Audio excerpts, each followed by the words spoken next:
Welcome to AI Unfiltered, the show that cuts through the hype and brings you the authentic side of artificial intelligence.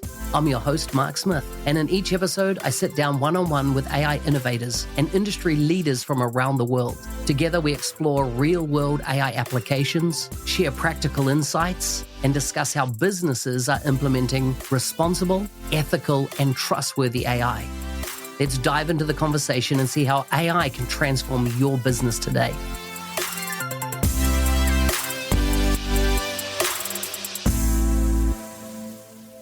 Welcome back to AI Unfiltered. Today's guest is from Los Angeles. He's the owner of Discovered. Remember, links are in the show notes. Fletcher, welcome to the show. Awesome. Thanks for having me, Mark. Good to have you on the show. I'm really interested in this topic because there seems to be a lot of talk around AI and recruitment. I've been privy to a mega project around using AI and recruitment. We're talking about recruiting 40,000 people.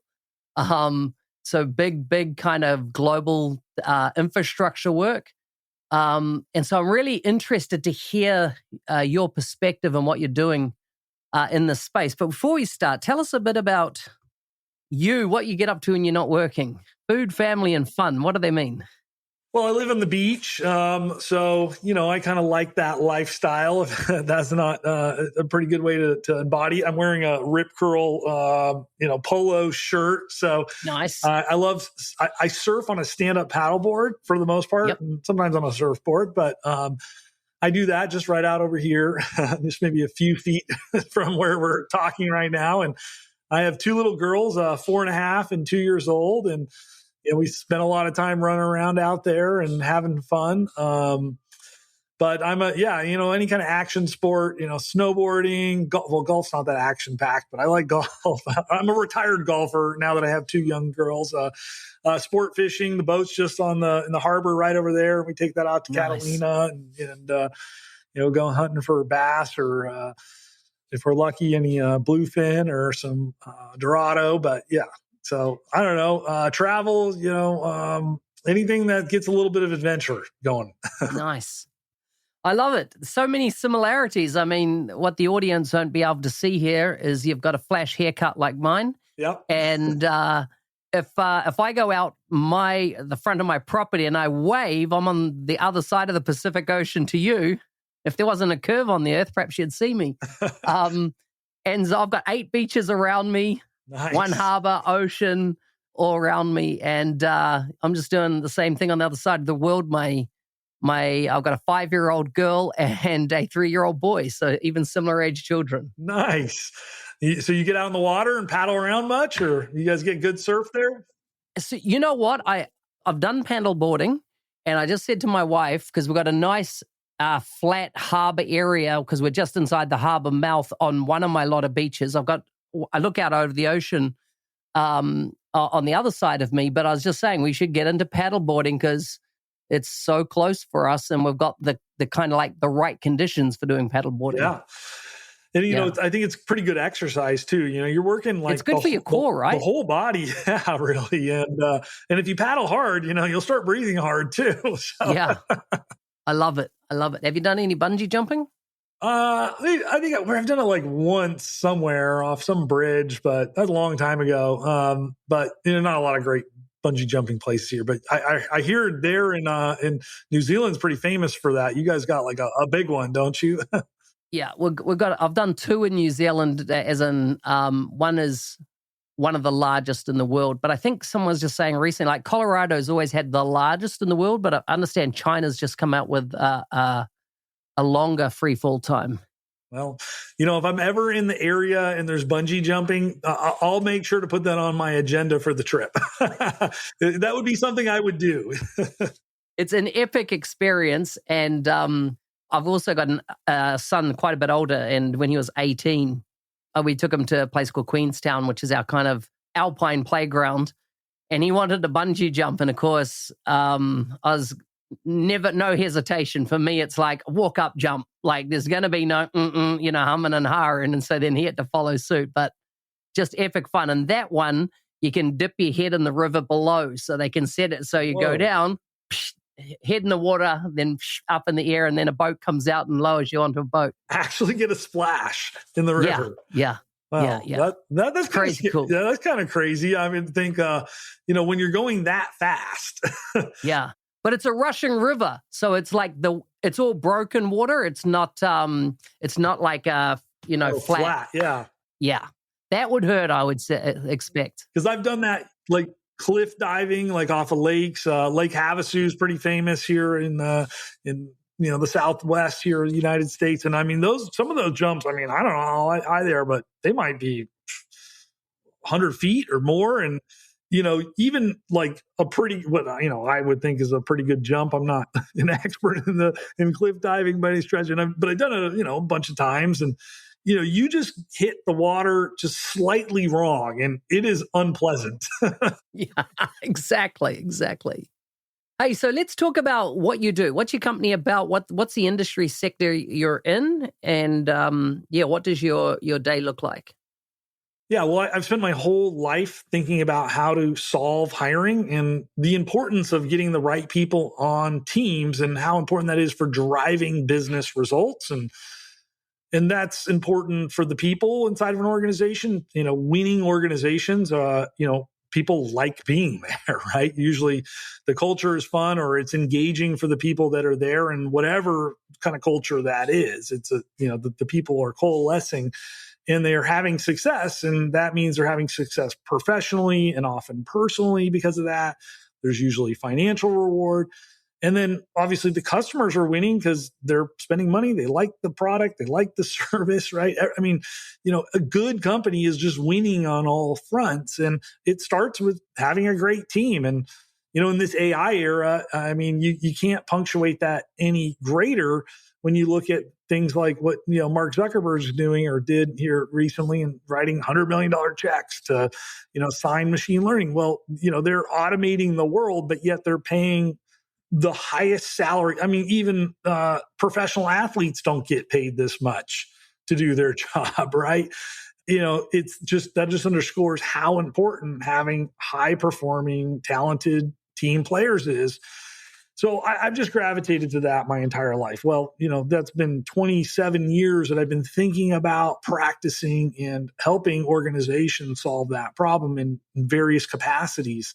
And so we developed a fact-driven hiring system, and before AI, I mean, that was it's kind of a laborious, time-consuming, tedious, process in order to really truly implement into an organization. And to get it right, it's hard at the end of the day.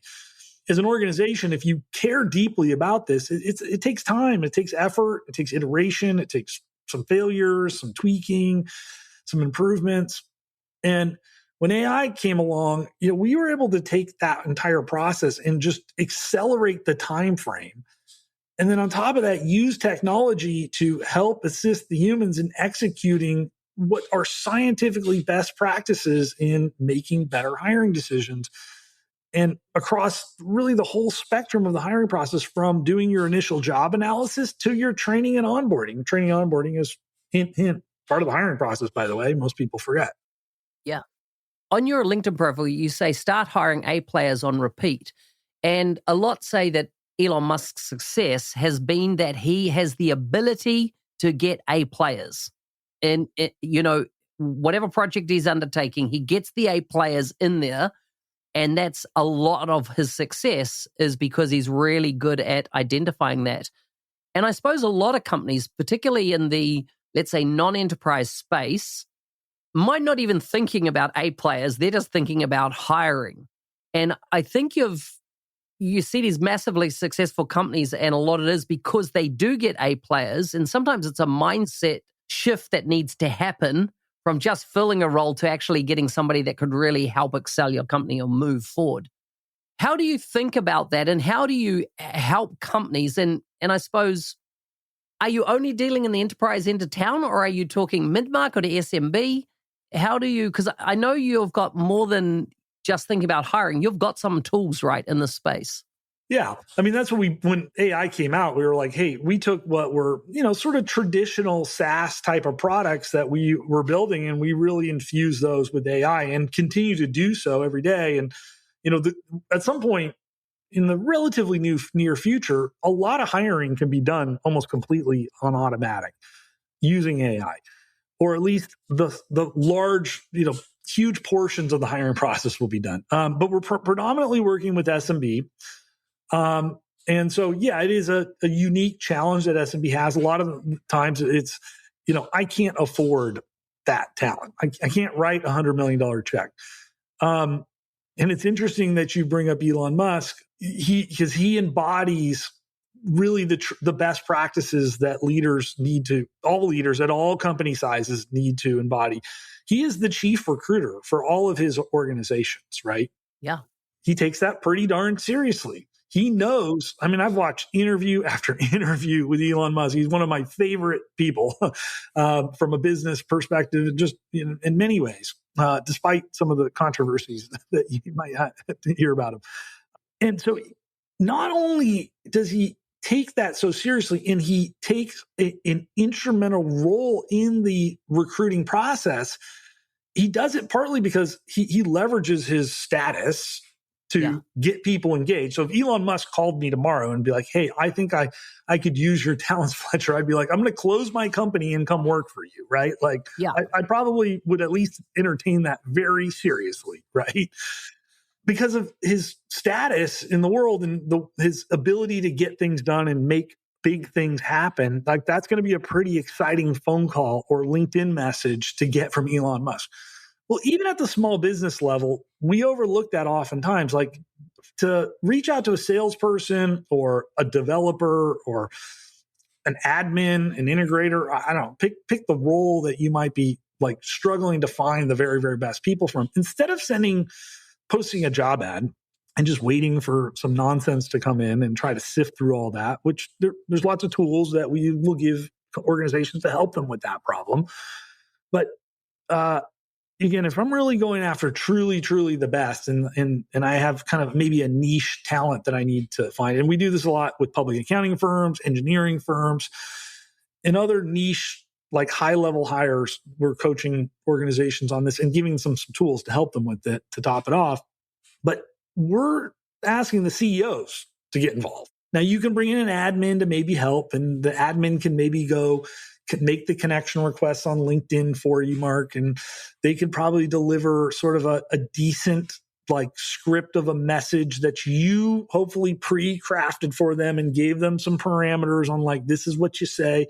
And then maybe use a little AI to make that even more personalized. But as soon as that A player responds back to that message, it's time for you, the CEO, to step into that role and pick up that conversation and invest the time to take that person to coffee or lunch or jump on a virtual Zoom call with them. Because you are going to be the best person to sell the vision and the mission and the value of your organization and to inspire that person to want to come join you. Because that's what Elon Musk is doing. That's exactly his playbook, right? So let's take the perspective from the A player now. And they potentially are getting hit up by a bunch of folks, due to, I assume they have reputation already. There's a fear in the market, and folks I've talked about, where they are afraid that if AI has been used in the recruiting process, that there's a disconnect with that, the human connection part of it, that there, in many cases, some of the AI tools being used out there in recruitment, they're not even getting past they're not even getting interviewed, let alone shortlisted or anything else, right? Their CV or their LinkedIn profile is discounting them straight away, and they fear that AI is just going to accelerate this in the years ahead of their irrelevance, in that AI could just not choose them for unbeknown reasons. How do you answer it? Rolling out Microsoft 365 Copilot licenses isn't enough. You need an adoption plan to get people using it well. In our new book, published by Microsoft, we offer a practical guide to successful Copilot adoption. Many leaders believe in the why of Copilot and AI, but they need guidance on how, from practical frameworks to enabling champions and measuring impact. Get your copy of Microsoft 365 Copilot Adoption now from Amazon, or find a link in the show notes. Well, I don't know. I don't know about that. I mean, you know, and still to this day, this still happens the vast majority of times. Somebody applies, the resume goes into some sort of collection device, applicant tracking system, maybe, or oftentimes worse, especially in the SMB space. It just goes into some, goes into this collection bin inside of Indeed. It goes into somebody's inbox who they're just trying to like sift through haphazardly. And like, they could have a gold mine. They could have the best player sitting in their inbox and they haven't even bothered to open it and look at it, let alone like discriminate against it in any way. You're describing me. I've done this in my career. I've had 100 applications and I'm like, I haven't got no time for this. So how do I choose out of all those email applications and CVs? 5 clicks to open each one and open the CV and look at it. Like, you don't have time for that. I mean, I just posted a job. I got 300 applicants. Well, first of all, the AI is like way less biased than the human, and bias only in the good ways. Like it's going to look at it in a CV in the most objective way humanly possible. If you write a good job description, it's going to look at that candidate's resume and they're going to say, yeah, this person's a great fit for these reasons, and they're not a great fit for these reasons. And it's going to be very objective. It like doesn't care about the color of your skin, your name, like where you live. It doesn't care about any of that stuff. It cares about like matching your skill, your proven, your demonstrated skills that you put on your CV. Oh, look, if you write a terrible CV, well, I'm sorry, I can't help. If you don't tell me why you're great, then a human can't discern that any better than an AI can, right? So, that's kind of the problem, number one. Number two, historically, we've asked candidates to go through typically an assessment process very early in the process. So we're doing that through either like usually nowadays it's a kind of a multi-step assessment. So it's screener questions that are well crafted, and AI has made that so much easier and faster to. I used to tell people don't use screener questions. And one of the main reasons why is because none of us are smart enough to craft like 5 really cleverly crafted and not clever to like, trick questions. It's not clever like that. Clever is to be able to elicit a truthful response from the person. That's what clever is. Now, because when you ask a leading question, you're just demanding that person lie to you. And that doesn't put either party in a good situation, right? Because now once I figure out you're lying to me, I think you're a liar. But I sort of asked you to lie, so it's actually really my fault, but I'm never going to take ownership of that, right? Yeah. So AI can help me craft some really clever questions. We're doing this with a service delivery manager for an MSP right now. And this is kind of a great example. We really need somebody who has experience leading and driving metrics within another MSP environment. Being an IT manager at a large company is just a completely different animal, right? There are lots of qualified people in the sense like, yeah, they understand the skills and this, that. But man, there are 300 applicants in 1 week, and we have a right to demand that they have that experience, for that role. And by asking some pretty, like 3 really well-worded multiple choice questions that AI created for us, and use a little human in the loop to be like, that made sense. Hey, can you massage that question to make it more aligned with what we're trying to accomplish? I mean, it's eliminated 90% of those applicants right off the bat because they've self-selected why they're not a fit for the role. And then the AI looks at the CV because there's been a thorough job analysis. It does like a 99% perfect job of saying this CV is a fantastic match or not, or it's an okay match, or it's a terrible match. So look, everybody just saved a ton of time here, right off the bat. And then those remaining people are then asked to complete behavioral assessments, kind of core EQ, integrity assessments, leadership assessments. So then all of those folks get whittled through. And then the finalists are going to go to like almost final round interviews with the CEO and then to the next level of executive team. And they're going to have an offer within maybe as fast as 5 days from the point that they put in their application, right? And then the system is going to send out the rejection notes so that, look, it sucks. People don't like it. They don't want to be rejected, but it's a hell of a lot better than being ghosted. Because on the other side, candidates complain about, well, nobody's even looking at my stuff, right? I'm not getting any response whatsoever.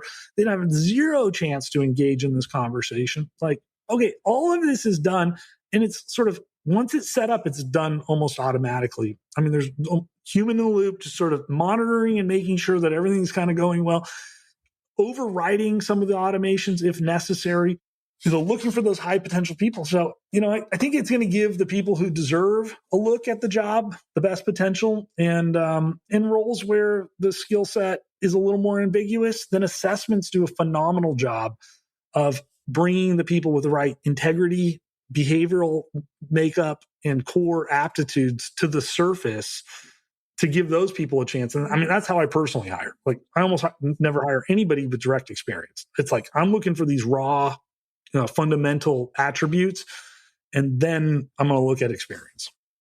The typical customer that comes to you, would they typically be using recruiting companies, or would they typically be doing this all manually and just got too burdensome for them? What's the kind of profile of the type of companies that come to you to say, hey, we need help recruiting A players? What's their burning bridge? What's their challenge? What's their problem that they want to get in touch with you?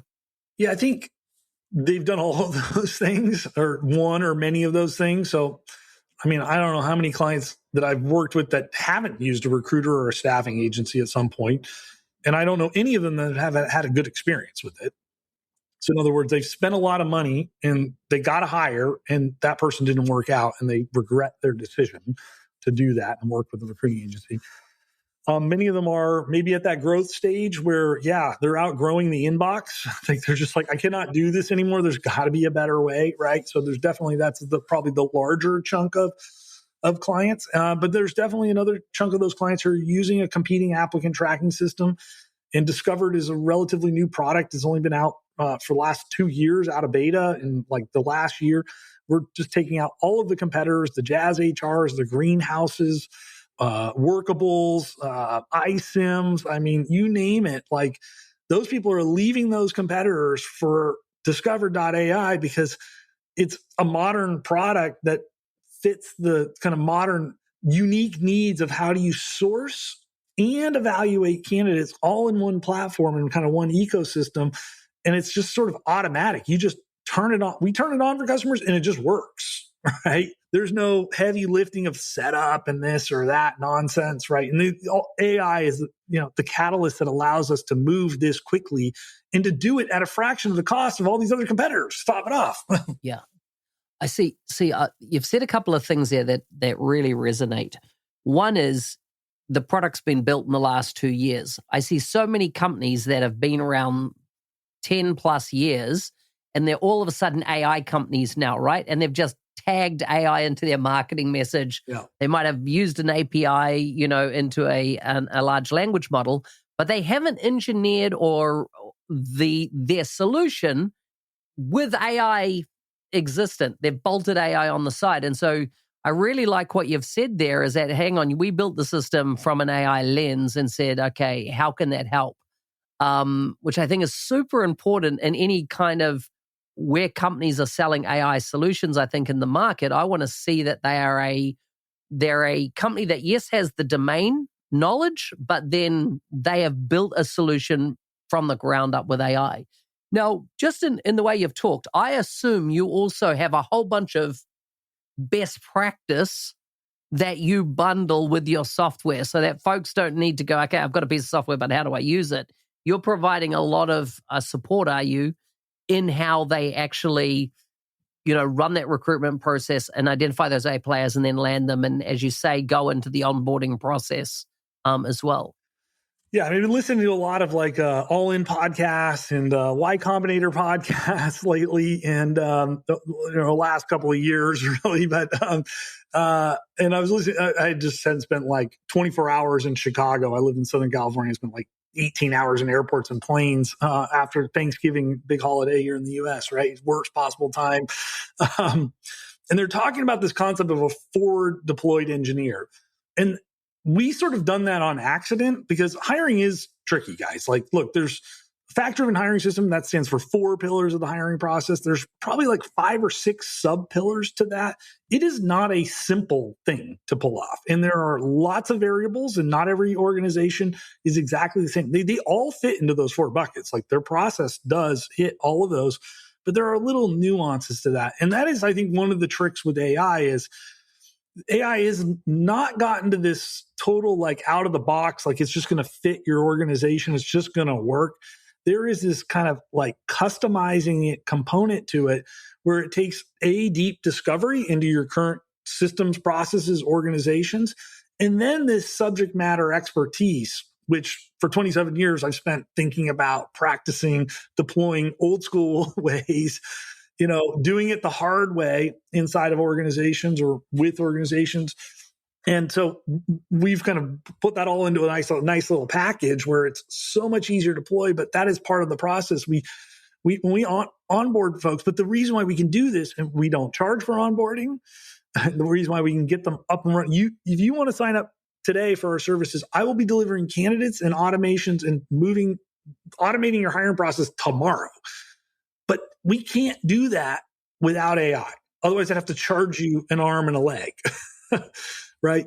We use it internally to onboard you. Our platform has got all the tools that we need in order to get you set up like almost instantly, following these traditional best practices that we are just ultimately infusing with AI, these 100 years of best practices around hiring. The best practices around hiring have not changed much. Just technology has made it a little bit easier to execute some of these things.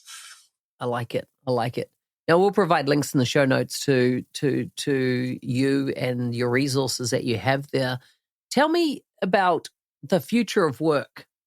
You've seen a lot over your career, but now that, we're seeing all the frontier firms around, with frontier models talking about, it's going to decimate the workforce. AI is going to take over everybody's role. And then, Elon, his best product ever, is not even in market yet, that he's going to release with his Optimus robots. And therefore, even, physical labor is potentially going to be able to be handled with these devices. Do you think this is coming in a short window in your observations and in your life experience, or do you think it's quite a bit further out than what some of the projections are, that it's, going to be well in effect before 2030? Well, I'm 43. I'm a, Zennial or millennial or whatever you want to call it. I mean, I remember dial-up and AOL chat rooms when I was a teenager. And that was pretty cool to meet girls, but and other weird people. But I remember I set up a date with another 14-year-old girl to go to the ice rink, and that was pretty cool. It was a double date with me and my buddy and her friend. That was pretty cool. Through an AOL chat room back then. That was. Now that'd be kind of creepy, I guess, but yeah. So I guess I have lived through a time, and you have as well. But my life experience has been this fast acceleration from Nokia block phones to high-powered computers in my hand. So I am not, ask Elon that question. He'll probably have the best answer for you. I don't honestly know. I think it's going to happen really, really fast. I mean, that's just my personal take on it. I think hiring is mostly going to be automated in the next 5 years. I know that's true because those are the types of things we're going to be deploying in the next year or two, where it's going to be really, truly the full thing is going to be done by through AI, or almost completely done. In theory, you just be able to look at all the data that was collected in that process and just be tell that person to show up, or not even. I just trust you, AI, and I'll just get an alert that Fletcher's showing up on Monday for his first day, and all his new hire paperwork will be done and everything, and all I got to do is just start onboarding him. I think that's going to be a real world experience for many people that choose to go down that path. In terms of the future work, I don't hire anybody internally. I spend a lot of time encouraging and training our existing teams on using AI tools. I create space for them to use them. So I tell them, look, you've designed a project. This is the project that you're going to build and execute. There was kind of the way we used to do that. And I tell them, just throw all that out the window and just use Claude Code, please. And you know what? I don't care if it takes you 3 times as long to do it, because there's a learning curve, right? Fine, I don't care about that. Like, I'd rather it take you 3 times as long and you make it happen with Claude Code than do it the other way that you know how to do and that you can get it done faster. Yeah. And I think the people who really embrace that, right, are going to be the architects and the ones that are really driving results with inside businesses. And then I'm just going to be, as an entrepreneur, I'm going to be forever optimistic that, like every other technology, we've found something to do as human beings that was productive. We didn't know when the light bulb was invented, and we didn't know when the car was invented, what new jobs are going to come, but something showed up, right? Yeah. Yeah. Hey, Fletcher, this has been such an interesting conversation with you. It'll be interesting to have you back on in like 2 years' time and see how much the dial has shifted, which I believe it will have massively. But thank you so much for coming on and sharing. Yeah, thanks for letting me share. It's a fun topic. I literally talk about it in my sleep. You've been listening to AI Unfiltered with me, Mark Smith. If you enjoyed this episode and want to share a little kindness, please leave a review. To learn more or connect with today's guest, check out the show notes. Thank you for tuning in. I'll see you next time, where we'll continue to uncover AI's true potential, one conversation at a time.